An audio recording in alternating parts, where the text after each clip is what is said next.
The way we started, I'll ask each of the panelists to first tell us what are they doing about, right? I mean, the reason why we called here on the panel is because they might be having something really amazingly well. So I'll start with Ketan. And Ketan, what do you do? What is your work? And how do you think that contributes to the entire ecosystem? Thank you, Ashutosh. I represent an organization called FUEL, which stands for Friends Union for Energizing Lives. And we are working in the space of career counseling and skill development. From last 7 years, we've been working in this space. What we do is we take the psychometric analysis and skill test for the students, provide them with what exactly the opportunities are available, and map them to the vocational training providers which are available in the National Skill Development Framework ecosystem. Once we map them, they connect to those job opportunities. In that process, we also provide them the personality development program, the necessary scholarship linkages, and career counseling. And we've been majorly supported by philanthropic foundations and CSRs, in which here in Uttar Pradesh, we are working with a bank called HDFC Bank, where we are doing around 30,000 skilling this year for the 16 districts of Uttar Pradesh. So the primary focus of our activity is linking them to career counseling, connecting them to the right vocational training providers, and making those linkages which are required for the skill ecosystem. That's what we are doing. So great. When I was in school, I was always confused. What should I do next, right? People said engineering, doctor. So I think you're making the right choice at school. What next should we do? That's a critical part of how we move ahead in life. Saurabh from the Nudge Foundation, they have a unique model of how to go about skilling and for employability. I'll ask Saurabh to please explain what is the model, how are you looking at the entire framework? Thanks, Ashutosh. I'd like to refrain from using skilling alone for our organization, and I'll tell you why. So, the reason the Nudge Foundation exists is poverty alleviation, and the approach that we've taken is through education. Now, how did we get to this? We knew we wanted to solve for poverty, at least help alleviate it to some extent. And there were a lot of initiatives that the government was taking in terms of skilling, where a lot of money was earmarked for skilling programs through government agencies, where there was a public-private partnership model in place. What we realized was that while a lot of effort was being put in purely the skilling bucket, jumping jobs, which is not by itself such a bad thing, but they lacked motivation, they lacked career progression, they lacked a lot of things that go along with being employable. So when you look at a person in a job, it's not just that one skill that he needs, there is a lot of other things that one needs to carry along. And that is exactly where we as an organization thought the biggest gap was. So we chose to use a 360-degree approach to solving for this, where we have a 4-month-long residential training program for underprivileged youth. Now these youth could be from rural or urban areas. They could be school dropouts or could have completed their diploma. But these are all people that were entering the job market. Now India, statistically speaking, has about 1 million people joining the workforce every month and will continue to do so for the next 15 odd years. So we're looking at about 200 million people entering the workforce. Most of them come from very impoverished backgrounds. A lot of them have not had proper schooling or are school dropouts and hence lack those opportunities. Now, what do we focus on in these 4 months of training? Is basically 3 main pillars of our program in life management. That's what we call it. Specializations in various livelihoods. We cover 3 foundations. The first foundation is the Learning Foundation, which focuses on English literacy, numeracy, digital literacy, and things like that. The second foundation is, in our minds, one of the more important ones, which is the Life Foundation, which focuses on both hard as well as softer aspects of life skills. It could be money management, financial literacy, nutrition, health, but also comes along with workplace ethics, workplace communication, decision making, and the likes. And finally, we also have the Economic Foundation, which in for want of a better word, is all about skilling and giving them a livelihood related skill. So livelihood related skill alone is probably the Trojan horse why people join into our program, but when it comes down to the core of what we as an organization want to do, it is the learning and the life foundation that we want to focus a lot on, because that is something that is going to stand them in good stead through their life and not just in the job that follows this program immediately. We also help them get jobs in the livelihood that we train them on. Currently we have 3 livelihoods that we train people on. For men we have data entry and driving. For women we have data entry and beauty. And we help them get jobs in the industry post this training. And also have a lifelong support system called the Lifeguard in place, which connects with our alumni and ensures that they don't fall back into poverty, they remain in their jobs, they make the right decisions, and we provide the right opportunities to them even after the program is over. So in a nutshell, that is what we at the Nudge Foundation do. Great. The way things are, there's a lot of confusion in terms of what skilling is and how it relates to education. Is it the same thing? The government wants to merge it and say non-formal, formal should be one. There are a lot of questions regarding how should we look at school education plus vocational education. Deshpande Foundation does a lot of good work in skilling education, whatever they want to call it. A lot of people are getting employed, and the model is a private owned one, so people pay and then train, right? In the country, there's very less organizations who actually do that. Naveen, can you just explain what does Deshpande Foundation do in employability training, and what are the learnings that we have that anybody else can use? Thank you, Ashutosh.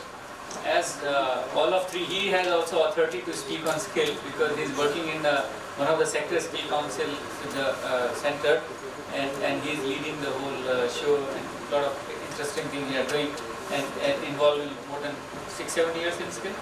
So I'm sure you can contribute. So don't treat as a moderator. You are equally qualified.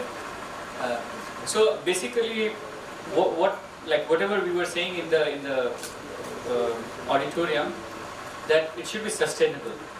And the biggest feedback what we got, that you are training the people, and you have also asked the question whether the person got a job or not. That's become an important criteria. But we kind of compare in the sustainability, your customer give the feedback by contributing.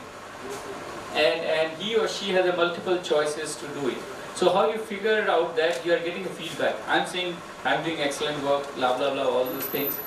But how you get a real-time feedback? Your customer, which is kind of trainees, are giving that, okay, I'm willing to pay for this much, or defer whatever format of payment. And I really believe that it's a changing, and then final result is that they are getting job also. So right now in Hubli, we have a center where last year we have trained and placed 1100 people. Right now around 1600 people are getting training. But this number, I think India is the largest.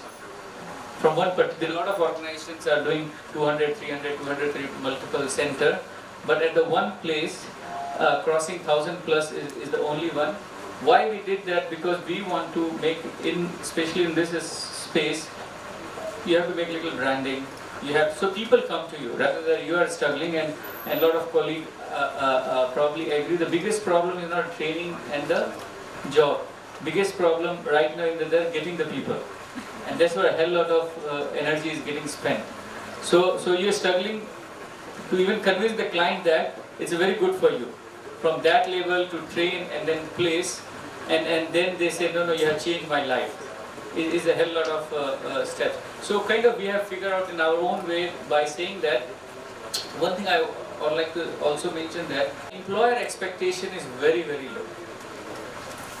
Because we all are talking the entry level job, basically 8,000, 10,000, 12,000, and anyone pay less than 15,000, they really damn care about it.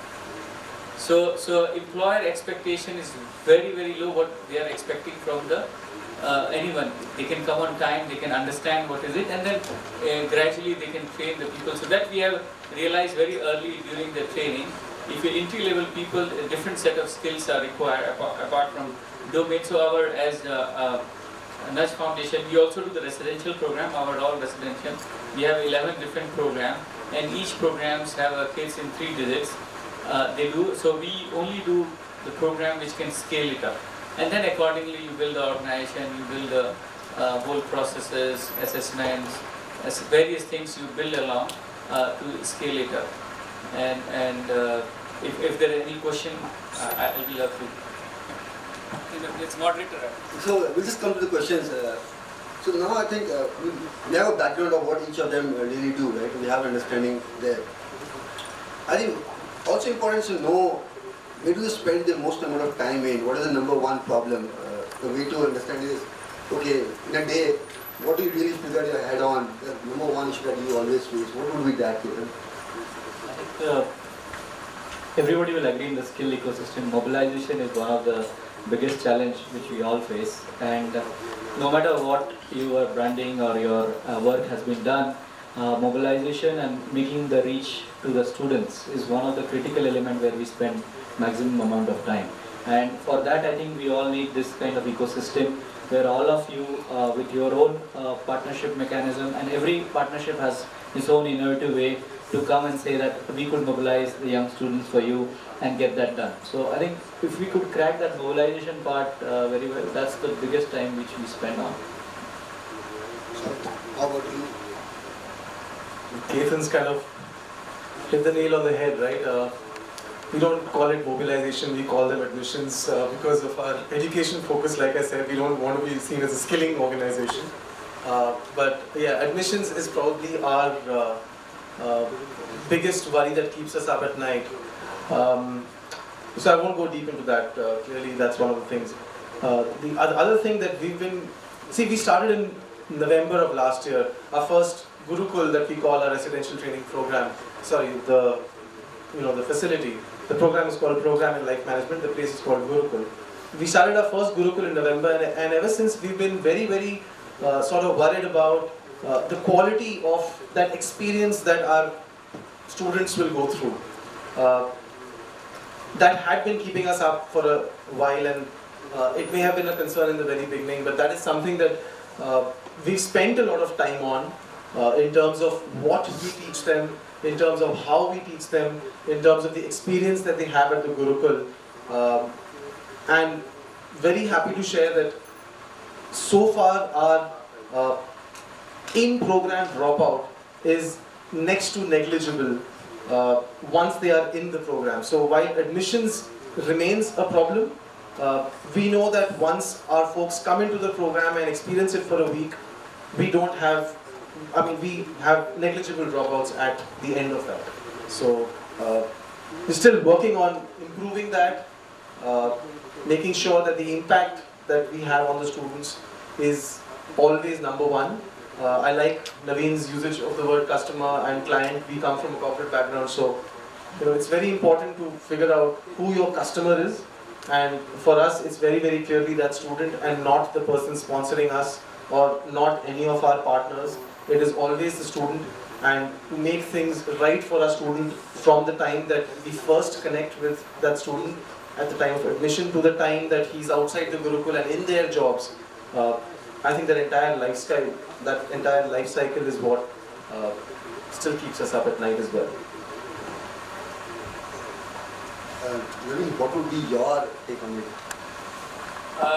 From the last couple of years, I'm sleeping well. Not because of there's no issue, but I have around 200 plus people are not sleeping. So we build a very strong human resource infrastructure. They believe in that philosophy, and that was a very key part of it. Apart from, of course, the client you have to see, but more important, how we can build the organization who understand all these dynamics and can take from one step to another step. So that was the key part in last two. We started a little early in 2008 in the. We didn't say at that time skill, we were saying learning for the life. A different word, different people doing the different things. But essentially, what was that? How you can combine the leadership, work ethics, and some domain knowledge. Work ethics is a bigger word. Simple, if the person can do themselves, whatever, either, for example, marketing. So if you're teaching marketing, you all know 4P, 7P, 8P, 10P. If you're more creative, you can add more Ps. But the more important that we in the module, we give the 5,000 rupees to the each student, and they have to do the marketing, and they have to return back us money and they make the profit. And in that process, he or she learns hell lot of E's, or P's or D's, whatever it is. So how you kind of decode it, because these are the people, they have defied the regular learning processes. So we have to come up with a different thing, and with them we have kind of learn, innovate, and keep changing the whole processes.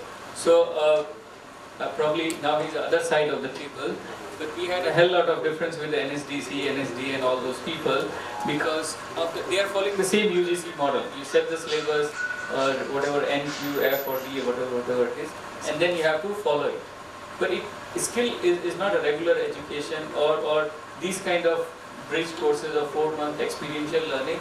They evolve with the time, and they evolve with the candidates. So how you can modify, change, and then again stick to your vision. Whatever environment is doing fine, and then we kind of that's where we had a lot of time difference of opinion of this uni-skill systems. We in our all program, we follow the multi-skill system, because we have initial days, we have experiment, and it was terrible that how market fluctuate, and also it is an inherent barrier to the scale. If you are focusing one particular trade, so we kind of build up the multi-skill system in one candidate, so he have or she has several opportunity to engage later in a life, and that's what it has helped us in scaling. I'm sure all of us know how to do these kind of things. Thank you. It seems a bit strange where they are giving jobs. They say, okay, come to us, we'll teach you for 4 months, we'll give you a job. And then they are saying that mobilization is a problem. People are not coming to us. I mean, if somebody will give me a job, I'd go, right? That would be logical thinking for anybody new in the system. So, what is the issue? Why do people don't understand that they'll be benefited by it? Is it a problem of trust, of not understanding what we are doing, of communicating it, marketing it, or just that we don't have a database of where to go, we're targeting the wrong kind of people? What is the reason why people are not coming and saying, wow, give me jobs? What will be that? I think if you see the evolvement of the skill development initiatives from last 1.5 years, where the Prime Minister is advocating the skill agencies and everything, the awareness is getting created, and especially now we started in mobilization using Sachin Tendulkar's ad very creatively to promote skill development. But the issue is, where is the hunger? I think, are we hitting the right hunger students who need those skills, and are we present at that location? That I feel is one of the challenge. Second, are we giving them enough job employment opportunities where they are based? Or are we trying to migrate them from those places and giving them the jobs? So, wherever we have done few pilots or few things, what we realized is, having given them job at their own place also sometimes creates a challenge, because they don't get the financial stability which they want. And then further on, once they want to go outside their cities and do it, later they realize 1 or 2 years that no, it's better to stay at my location and do it. So the migration challenge within themselves to go back is another challenge. And third, I think I feel, is the ability to take vocational skill as a full-time career, to think that in the academic streams. So you never get to hear a student saying, I would like to become a laborer, or I would like to become a beauty course, or I would like to become a call center operator. It is eventually the challenge of academics which makes that child to go into that career. So addressing that problem at the high school level to aspire them to do the right skill education is also one of the important challenges we are facing. Just a point here, Ketan mentioned about the fact that the schools should have some kind of skilling in them, right? The government of India has launched the National Skills Qualification Framework. What it means is, for people who do not know about it, I just want to let you know about it. From class 9th onwards, there will be a subject called automobile, subject called retail, hospitality, something, right? So you get a level 1 level 1 certificate in class 9, class 10 level 2, class 11, level 3, level 4, but class 12, right? There'll be something called, you can go to a college and say, I have got this, I want to enroll into a course, you'll be enrolled there.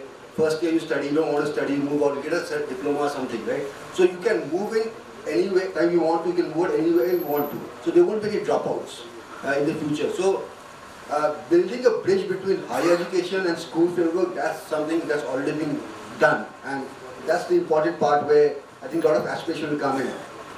One point that Saurabh really mentioned was his focus on quality and ensuring the right curriculum.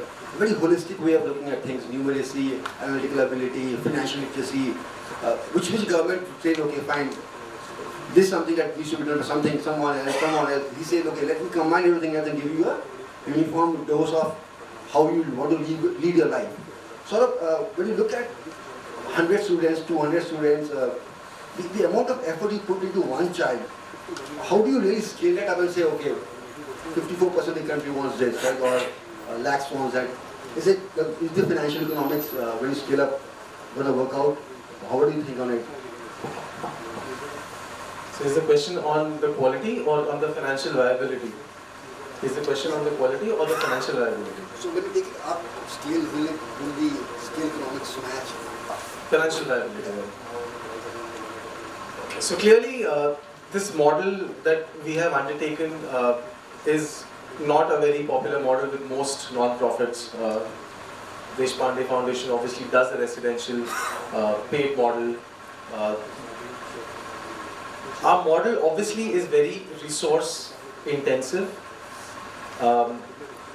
Most skilling activities that happen across the country are short-term courses, morning, evening, come for classes, finish your skilling and then you leave.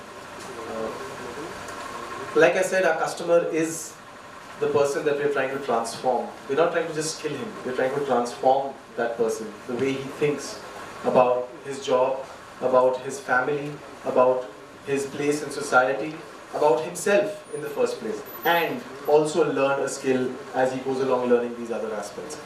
Financial viability wise, it is a very expensive model, there is no doubt about it. We have been very lucky because this was a model that had never been tried and tested, but we were lucky to have some supporters in Mr. Nandan Nilekani, who supported us with a seed grant of $200,000 to start off with. We had supporters in corporates like Mphasis who have supported us in piloting the model in the very first time. We have some more corporates that are in very advanced talks with. We've recently gotten an endorsement from Tata Trusts as well in terms of a partnership. So financial viability at this scale is not a problem at all. Per student cost, yes, we are working every day to bring it down. We have partners in Maruti who are supporting us in the driving training. We have partners in Axis Bank who are supporting us with financial literacy training. So there was a talk about collaboration in the previous panel as well.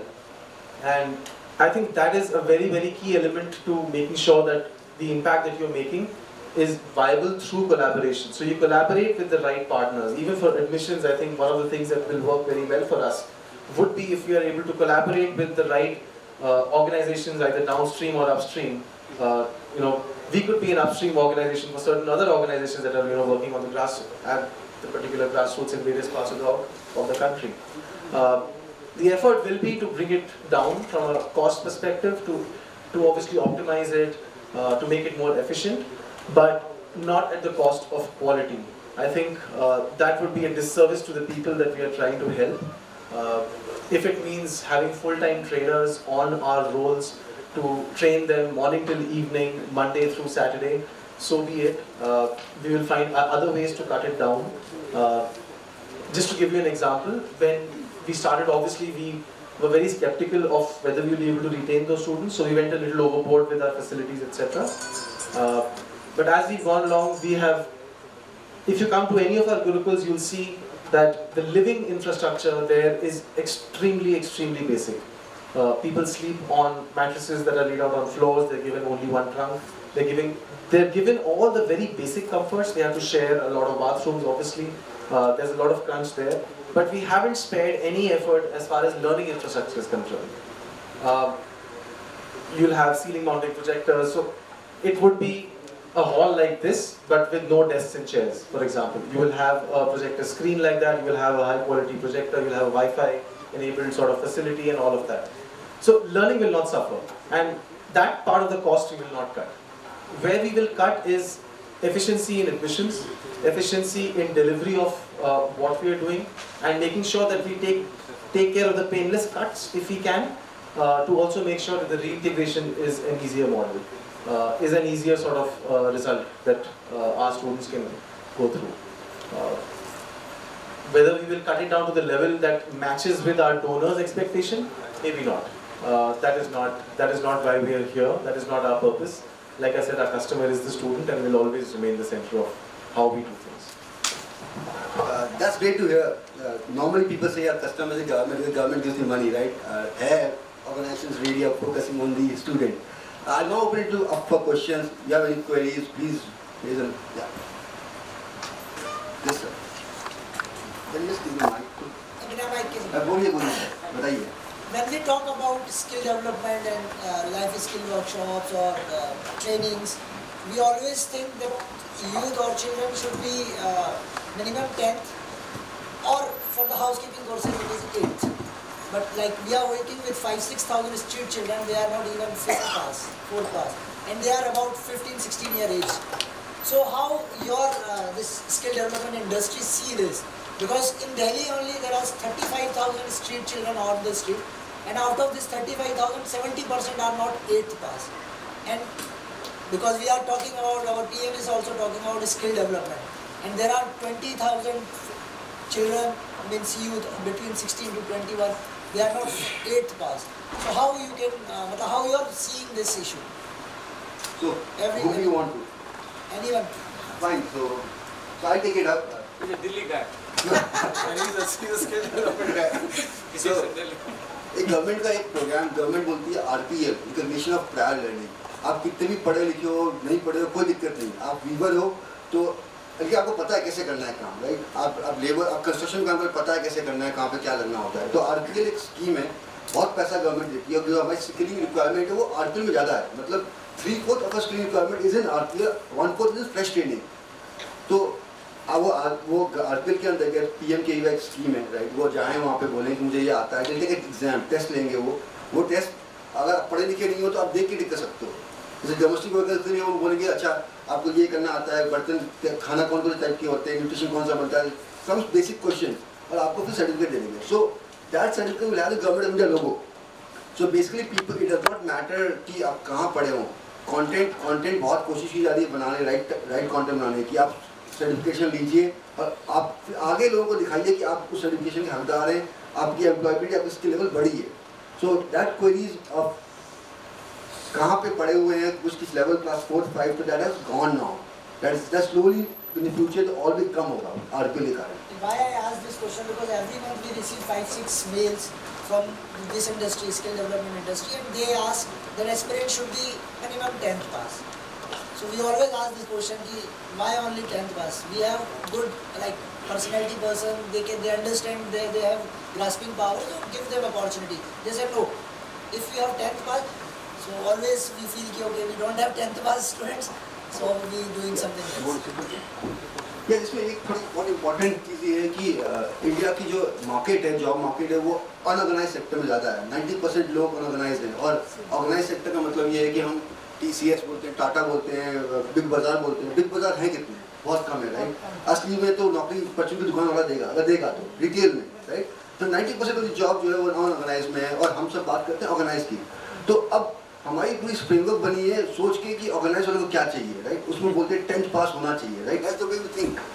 तो slowly people will slowly realise कि education, RPL is one कदम for it, one step for it. I am not saying कि बाकी सब perfect है. There are lot of improvement that we need to do. Logic ये है कि standardise करने से और वेरिएबल लैंग्वेज कहाँ पे कॉम्प्रोमाइज किया जाए.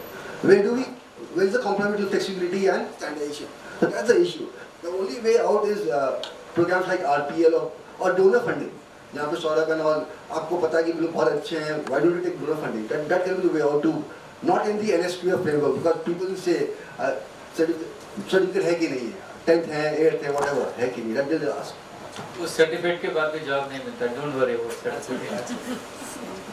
So I sort of agree with you where you say that ये requirement क्यों है 8th pass 10th pass. If you see, we work with people who are across all educational levels, in the sense that people may have dropped out in class 3. We've had students who dropped out in class 3. We've also had people who have completed their graduation. Now, बहुत difference है in terms of education level, but in reality क्या वो difference बहुत है? नहीं, बहुत ज़्यादा difference नहीं है. Even the graduate does not have the confidence to speak in front of you on a topic that he feels proud about. वो नहीं बोल पाएगा. क्लास 3 का जो बच्चा पास आउट है, बच्चा तो नहीं, चलो अब बड़ा हो गया, लेकिन वो क्लास 3 में उसने जो छोड़ दिया school, is that person any less than the person who is 10th pass? That's why we have so far data entry में there is a requirement by employers, because of which we've had to have 10th pass sort of basic minimum criteria. But if you look at the other two that we've chosen driving and we've chosen beauty, जिसमें दोनों में कोई educational qualification की requirement नहीं है. So we've had people who are class 2 or class 3 dropouts who have been bus conductors in their life, who have now gone through this 4 months training and have transformed themselves to an extent that they come to us and say, sir, I didn't know कि हमारे लिए ये opportunity कभी भी आती. Beauty में there is no such requirement, hence we've chosen the same. Our only requirement is that they be 18 plus because of government regulations of employing them, and we don't want to be breaking the law there, right? That is my point there, that वो 8th and 10th pass जो है, in reality till we fix the 8th and 10th pass ka level itself, when you know that an 8th pass is definitely at that level. Somebody raised a point saying in the previous session कि class 5 के बच्चों को जो KG में आना चाहिए उनको वो भी नहीं आता क्योंकि teachers को पढ़ाने का time नहीं है. That's a larger systemic issue that needs to be sorted out. But like right now that whole class 8 pass means a certain thing, class 10 pass means a certain thing, kind of falls flat given our current situation. By the way, I'm a managing consultant of one of the top consulting organization, and I'm a volunteer with an NGO which she runs. And one of the major problems that we are facing is many of the foundations who runs the skill development and the leadership program comes to us and say, can we have your children? So the admission is an issue, enrollment is an issue, not out about it. But the question is, what is the QA/QC? What is the certification accreditation that you provide, where the children are actually looking at you and say, I really wanted to be in that program. So something that's missing is actually, okay, the Deshpande Foundation is there, Life Foundation is there, Unnati is there in Bangalore, many other organizations.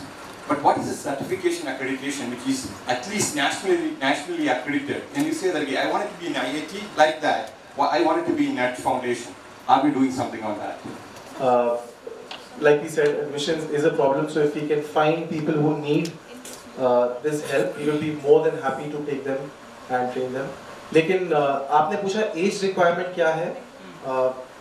As requirement है वो minimum 18 साल के होने चाहिए, क्योंकि हम उनको training के बाद जॉब्स भी दिलवाते हैं और 18 के नीचे जॉब्स दिलाना गैर कानूनी है, तो हम नहीं करना चाहते वो. लेकिन अगर उन्होंने 18, ड्राइविंग के लिए इनपुट क्राइटेरिया 18 है, ब्यूटी के लिए जब वो पास आउट करें हमारे कोर्स से तब 18 होने चाहिए, क्योंकि ड्राइविंग में उनको लाइसेंस दिलाना पड़ता है. लाइसेंस के लिए, लर्निंग लाइसेंस के लिए 18 होना ज़रूरी है, तो वो शुरू में ही 18 होना ज़रूरी है.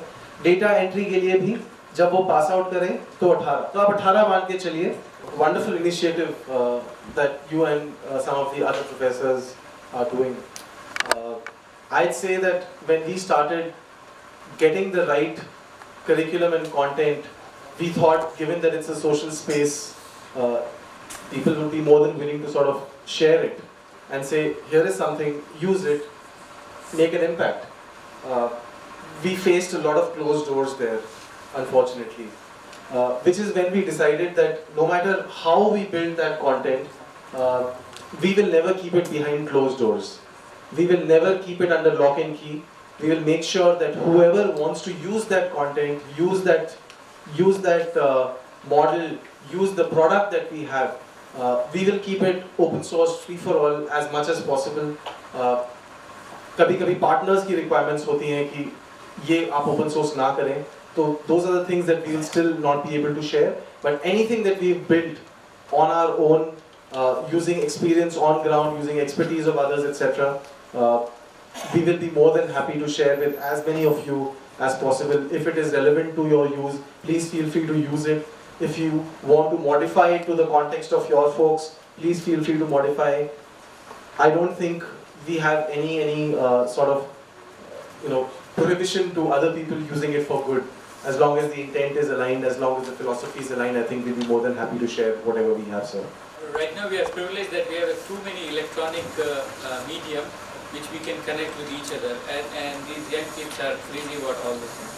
So they share, etc. But most important thing that how you can kind of engage them where they can play more creative role, because they are the people who know the best. They are just graduate. They have their own thought process. So how we can have a lot of inputs as a speaker, as a XYZ. So we have 11 different programs. Our each program, every week there's one alumni come and engage with the existing film. So I think these are not these are all no-brainer things, but it's more intent that how much you want to engage the people, because and also when you run on the large scale, it's not like 100% thing. There may be 10-20% things are in a different shape. So alumni can give you the best insight how the things are changing. They are also like an employer. So if you treat them an employer, what are the things they are faced? They are pretty good. And nowadays Facebook, or as you mentioned Twitter, or not Twitter, that means WhatsApp and Telegram groups, they have tons of these kind of groups and they share with each other. But the second most important thing is that, which kind of we started seeing right now, how you can have alumni donate, because they got a privilege of going through and they're making some. Of course, you will never have. If you think you keep on waiting when you have a lot of things, then you donate. But whatever you have, how you can, whatever you get it, how you can get the mindset, so they start contributing. I think initial days, our alumni has donated us to build the corpus money also for the skill. So they donate books, they donate a new curriculum, they donate. So there's time, there's a lot of various way of engaging process, and each these kind of collaboration help you to make your program further better. So in theory we talk a lot of collaboration, but in a very innovatively way we have to define this collaboration where a lot of people engage, and that's the critical when you're scaling up. You want to comment on it? Yeah, just to add to what Naveen said, obviously the electronic media allows WhatsApp groups, Facebook groups to be formed and for people to connect with each other. I mentioned something called the lifeguard service as well, which we have post the Gurukul, so the 4 months of the Gurukul. After that we have the lifeguard service. Think of it like a concierge service, embassy service, or an alumni service. We've had alumni already helping each other out by offering job opportunities to others. We have alumni reaching out to us for details on some decision making that they need to make at their end. We've had alumni support us not monetarily, but by giving us a lot of referral admissions. So they are the real brand ambassadors, having gone through the entire program. So I think the point that you're making is very, very important. Alumni as a group is extremely critical in the entire ecosystem, and the more we can engage with them, the more we can, one, ensure that they are out of poverty, because like from our perspective they have to remain out of poverty. So the more we engage with them, very in the near future we're also having a training, one-day training organized for our alumni in Bangalore at the Facebook office, where they are actually going to be trained by Facebook folks in the local language, in Kannada, on how to manage Facebook pages and why it's important for businesses, so that they can then go back into their communities and help the small businesses around and even earn money if they have to. So this continuous learning opportunities being made available to alumni, information going out to them, all of this is very important.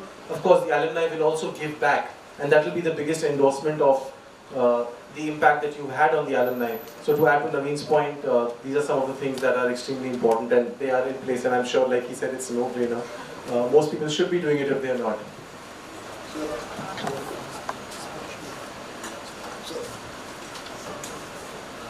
So the last question that we had was enrollment when you have the QA and QC part, right? The certification, getting what you get out.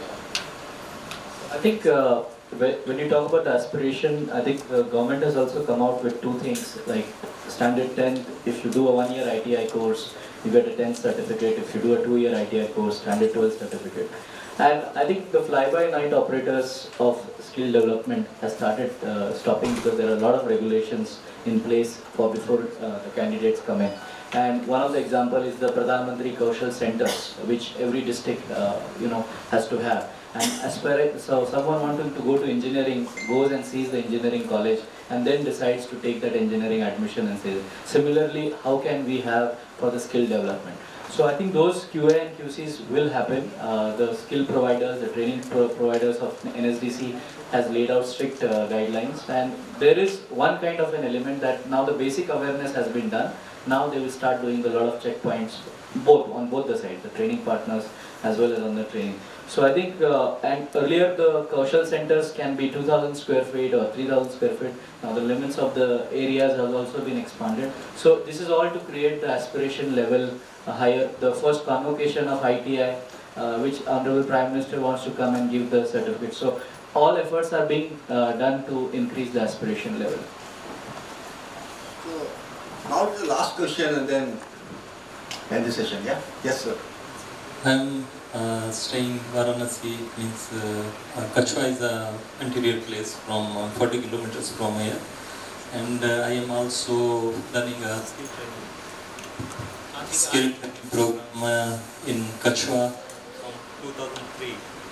And I'm asking, I trained about, means my team has trained about 15,000 youth in different skills. We have for the boys, we have a mobile repairing, modified electrical, including solar system. Sir, please questions again, just focus on the questions. Okay. Yeah. Okay. So my question is, if we have already center, means we are running center, we have a setup there already, we have a building and everything is there. How we can collaborate with this organization?